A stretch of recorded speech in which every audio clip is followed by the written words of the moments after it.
Hello, my name is Ian Lamont. I'm the publisher of In 30 Minutes Guides, including PowerPoint Basics in 30 Minutes. And I'm going to show you possibly one of the most embarrassing slideshows that I've ever made myself.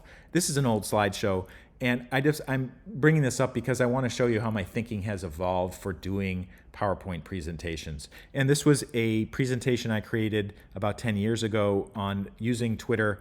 And basically, I was trying to convey like how people should use Twitter, how it's useful for business or personal life or whatever. And one thing that you're probably noticing is like, wow, these slides, they have a lot of text on them. And it's true. Like, how many bullets are on here? There's like 7 bullets on this particular page. Sometimes I might have an image or two, but there's not really a lot there. It's all bullets, and it's a lot of reading.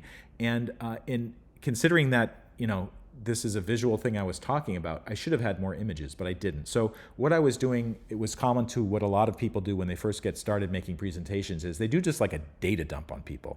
Like the title of their presentation, they want to cover everything that goes under that title, and it just turns into a giant data dump for the audience, and their eyes will start to glaze over.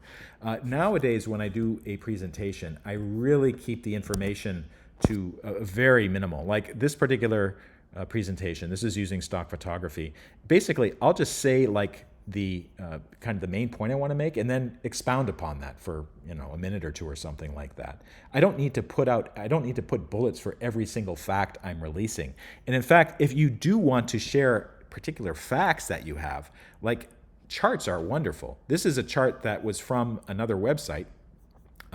And basically, it highlighted an important data point that I wanted to point out. So I credited the website, and I just called out a certain point, and I just talked about it. I didn't read through every column or row or mention everything line by line. There's no point in doing that. But what you want to do is you want to call out certain points or make data easy to understand by having a chart or something like that. Another thing you can do with PowerPoint these days is you can use the designer feature. This is on the design tab of PowerPoint 365. There's a button there that says designer. And basically it will make text bullets look more interesting. And they have a couple different appearances for it. Like here's one setup. It's like these blue boxes with short bullets. They have some pretty cool backgrounds that are appearing all of a sudden.